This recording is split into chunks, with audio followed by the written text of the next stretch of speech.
이번 시간에는 우리 자료 구조에 대해서 같이 한번 살펴보도록 하겠습니다. 자, 우리 자료 구조라는 거는 자료를 이제 기억장치 공간 내에 이제 저장을 하겠죠. 그때 이제 저장하는 방법, 그리고 자료 간의 관계가 됐든 처리 방법 같은 것들을 연구하고 분석하는 거, 그걸 보고 우리가 자료 구조라고 해요. 예를 들어서 이게 뭘 얘기하냐면은 우리 도서관 같은 데 가면은 책이 엄청나게 많죠. 근데 그 책들이 책꽂이에 다 꽂혀 있는데 그런 책들이 특별한 순서에 없이 관계없이 그냥 막 꽂혀 있다고 생각해 보세요. 그러면 특정 책을 찾겠다. 그랬을 때 책을 찾기가 엄청나게 힘들겠죠. 근데 도서관에 가면 어떻게 돼 있어요? 책들이 특정 기준에 맞춰서 이쁘게 잘 정렬이 되어 있죠. 그럼 이제 책을 찾는데 시간이 굉장히 빨리 걸릴 거예요. 그게 이제 자료 구조예요. 그래서 어떤 내용을 우리가 신속하게 찾을 수 있게 그리고 효율적으로 관리할 수 있게 그렇게 하는 거, 그걸 보고 우리가 자료 구조라고 합니다. 그래서 우리 자료 구조라는 거는 자료를 이제 기억장치 공간 내에서 이제 어떻게 저장을 할 건지, 그리고 그 자료 간의 관계는 어떤 관계가 있는지, 그리고 어떻게 이제 처리하는지, 그런 방법들을 연구하고 분석하는 거, 그걸 보고 우리는 자료 구조라고 하더라. 그래서 이 자료 구조라는 걸 왜 사용한다? 저장할 수 있는 그 공간 있죠? 저장 공간의 효율성, 그리고 실행 시간의 단축을 위해서 우리가 사용하는 게 우리 자료 구조예요. 그때 이 자료 구조는 크게 지금처럼 이렇게 두 가지로 나눠집니다. 선형 구조라는 게 있고요. 비선형 구조라는 게 있는데, 선형 구조하고 비선형 구조의 차이가 뭐냐면은 순서가 있냐 없냐, 그 차이가 우리 선형 구조, 비선형 구조예요. 그래서 순서가 있는 거, 순서가 있는 게 우리 선형 구조고요. 순서가 없는 게 우리 비선형 구조예요. 그때 우리 선형 구조에는 배열이라는 것도 있고요. 그 다음에 선형 리스트라는 것도 있고, 스택도 있고, 큐도 있고, 데크도 있고 해서 이런 것들을 보고 우리가 선형 구조라고 해요. 그때 이제 선형 리스트에는 지금처럼 이렇게 연속 리스트라는 게 있고, 연결 리스트가 있고, 이렇게 두 가지가 있어요. 그 다음에 이제 비선형 구조에는 트리라는 게 있고, 그래프가 있고, 이렇게 두 가지밖에 없습니다. 해서 이것들도 시험 문제 나올 수 있겠죠. 그래서 이것들을 전부 다 막 섞어놓고 다음 중 선형 구조에 해당하는 거 찾아라, 비선형 구조에 해당하는 거 찾아라, 그렇게 이제 나올 수 있겠죠. 자, 그럼 얘네들 이제 하나씩 좀 살펴보자고요. 자, 첫 번째 이제 배열이요. 배열이라는 거는 지금처럼 이렇게 생긴 걸 보고 우리가 배열이라고 해요. 그래서 평균이라는 이름에 배열이 있습니다. 그때 기억 장소는 몇 개다? 10개다 해서 0번째부터 시작해서 9번째 위치까지 그렇게 이제 우리 기억 장소 10개를 가진 배열이 이렇게 이제 만들어져요.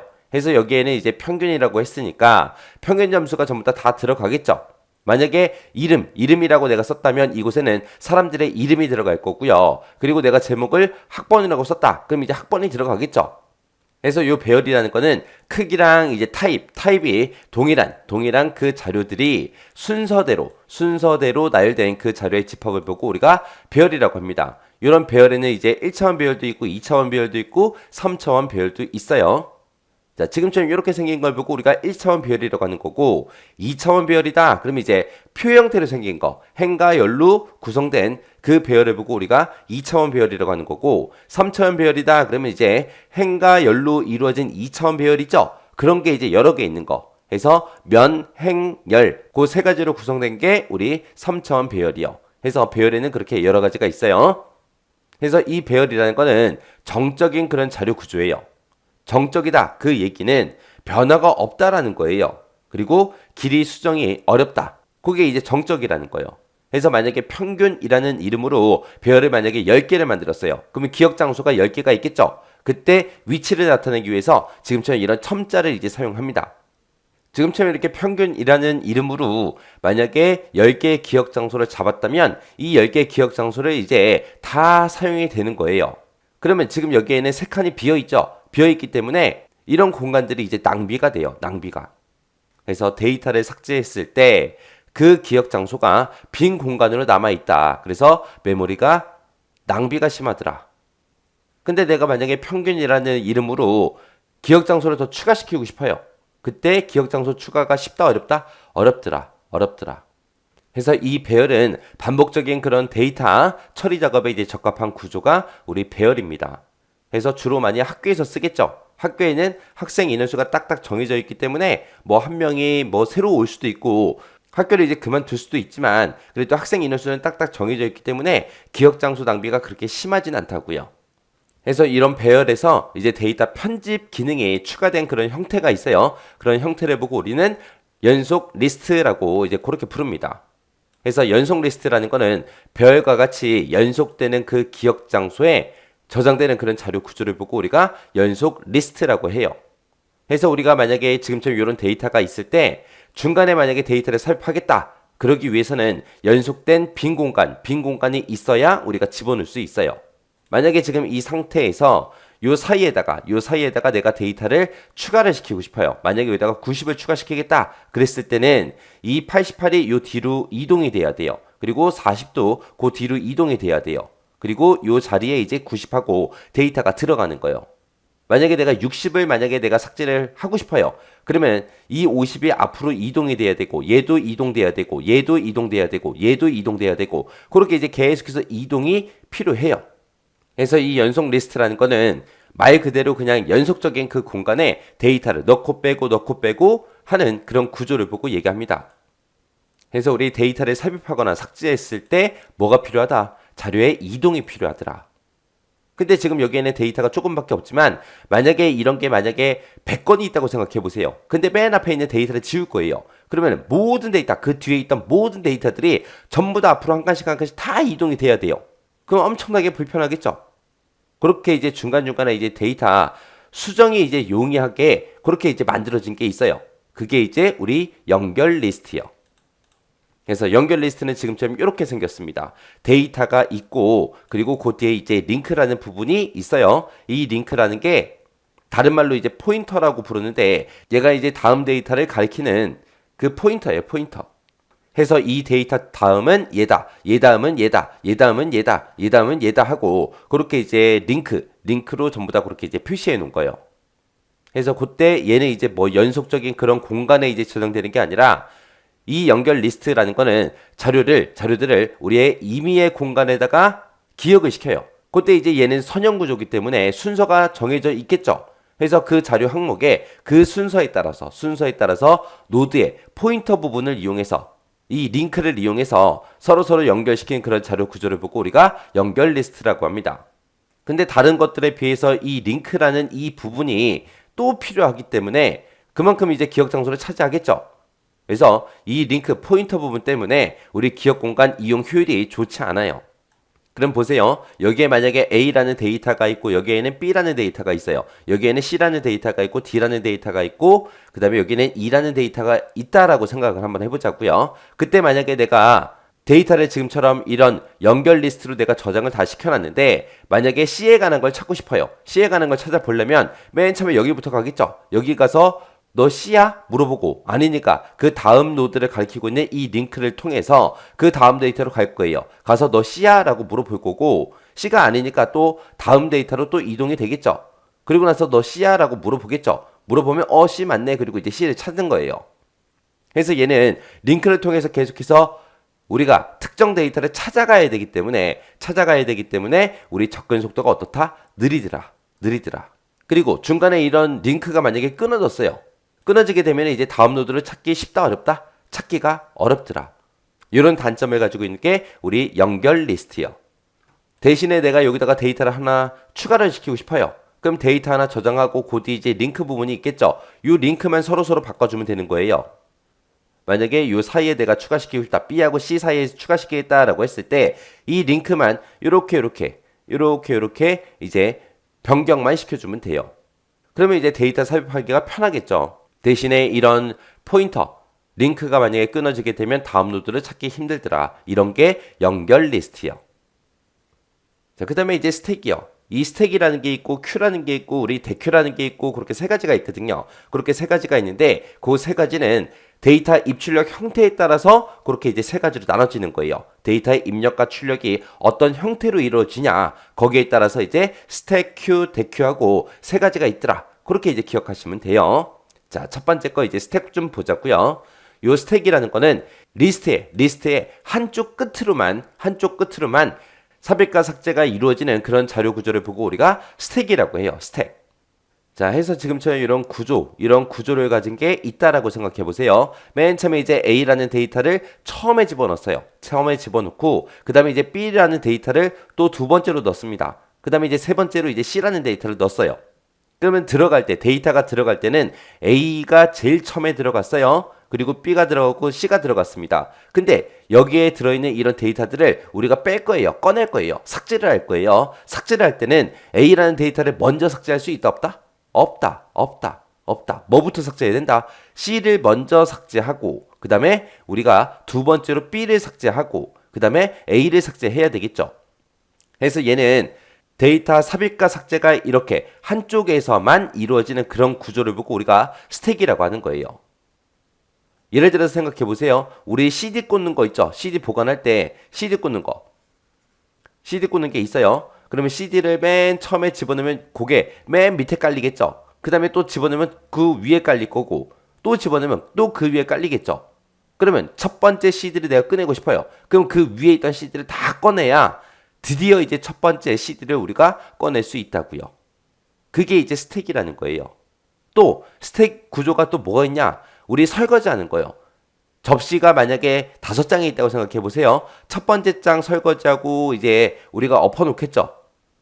그 다음에 이제 두 번째 거 설거지하고 또 그 위에 엎어놓고, 세 번째 것도 설거지하고 또 그 위에 엎어놓고, 그런 식으로 가잖아요. 그러면 제일 처음에 놔뒀던 그 접시를 내가 꺼내고 싶어요. 그럼 위에 거를 먼저 다 꺼내야 얘를 꺼낼 수 있잖아요. 이런 구조가 우리 스택이라는 구조예요. 해서 이 스택이라는 구조는 우리가 후입 선출이라고 해요. 리포, 후입 선출, last in, first out 해서 마지막에 들어간 게 먼저 출력된다. 그렇게 해서 우리가 후입 선출, 그렇게 이제 부릅니다. 만약에 지금처럼 여기에 보게 되면 이제 데이터가 1번, 2번, 3번, 4번 하고 지금처럼 이렇게 기억 장소 5개가 있어요. 5개가 있을 때 만약에 네 번째 데이터도 집어넣었어요. 그 다음에 5번째 데이터도 집어넣습니다. 근데 기억 장소는 5개밖에 없는데 그 다음에 6번째 데이터를 우리가 삽입하려고 해요. 삽입하려고 했을 때 집어넣을 수 있다 없다? 없다. 우리 컵이 있을 때 여기다가 물을 따랐다고 생각해 보세요. 물을 집어넣었어요. 가득 찼습니다. 가득 찼는데 물을 계속 넣으면 어떻게 돼요? 흘러 넘치죠. 그래서 저장할 기억 공간이 없는 그 상태에서, 꽉 찬 상태에서 데이터가 삽입이 되면 어떻게 된다? 오버플로우가 발생하더라. 넘침 현상이 발생하는 거고요. 만약에 이 컵에 물을 다 먹었어요. 싹 다 먹었어요. 싹 다 먹었는데 또 먹으려고 해요. 있다 없다? 없다. 만약에 지금처럼 이런 스택이 있을 때 이곳에 5개의 기억 장소가 있고 5개의 데이터가 들어있었는데 여기 있는 데이터를 싹 다 삭제했어요. 근데 또 삭제하려고 해요. 삭제할 데이터가 없는 그 상태에서 우리가 만약에 삭제를 하게 되면 뭐가 발생한다? 언더플로우가 발생하더라. 그때 우리가 이제 스택에다가 데이터를 삽입하고 삭제하고 여러 가지 작업을 하는데 삽입하는 걸 보고 우리가 푸시라고 하는 거고요. 삭제하는 걸 보고 우리가 팝이라 그래요. 팝콘 생각하시면 돼요. 그러면 팝콘은 옥수수를 우리가 달궜을 때 통통 튀기죠. 그래서 바깥으로 빠져나간다. 그래서 팝. 그리고 현재 데이터가 어디까지 저장되어 있냐.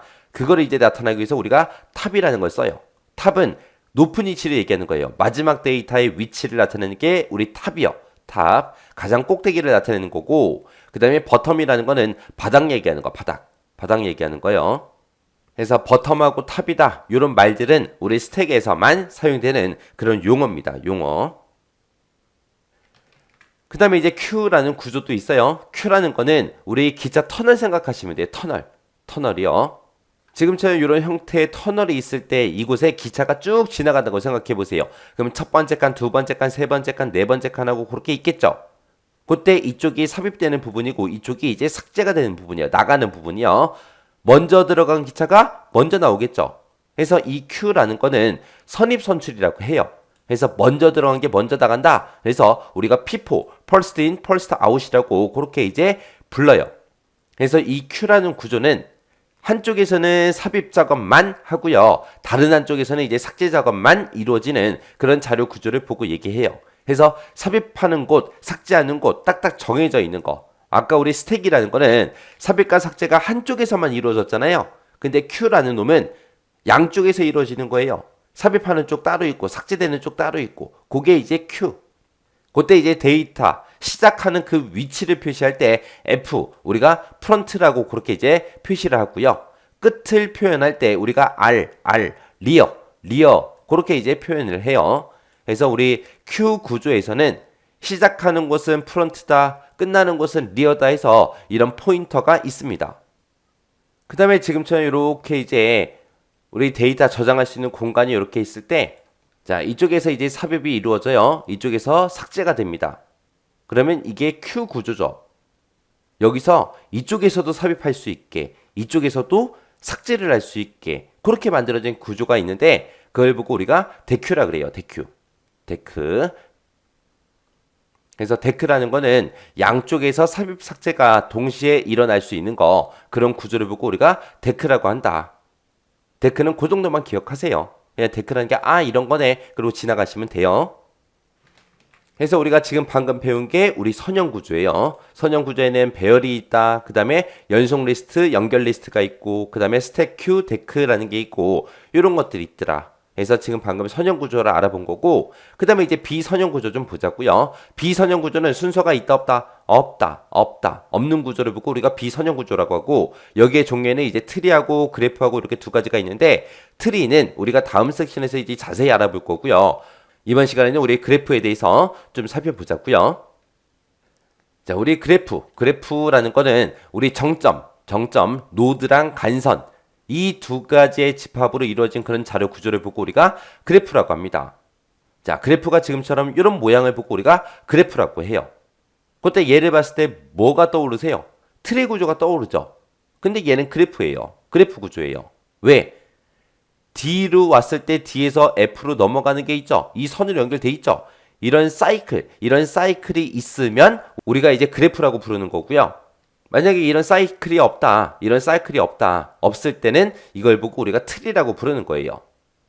그때 우리 그래프라는 거는 간선의 방향성이 있냐 없냐 거기에 따라서 우리 방향 그래프라는 게 있고 무방향 그래프가 있고 이렇게 두 가지가 있습니다. 자, 그럼 방향 그래프, 무방향 그래프 이거 좀 살펴보자고요. 자, 우리 방향 그래프가 있고 무방향 그래프가 있고 그렇게 두 가지가 있을 때 그때 그 각각의 그래프마다 최대 간선수를 구해라. 그렇게도 이제 시험 문제가 나올 수 있습니다. 그때 이제 방향성이 있냐, 방향이 없냐에 따라서 간선수를 구해주는 그 공식도 달라요. 공식이 어떻게 다르냐? 지금처럼 이렇게 해요. n-1이요. 그리고 만약에 무방향이다, 방향이 없다 그랬을 때는 2분의 nm-1 해서 그렇게 이제 구해주는 거예요. 예를 들어서 예제 문제 좀 보자고요. 정점이 4개가 있대요. 그럼 노드가 4개 있다는 얘기예요. 노드가 4개가 있을 때 무방향성 그래프일 때 그리고 방향성 그래프일 때 그때 최대 간선수를 구해라. 그렇게 나왔습니다.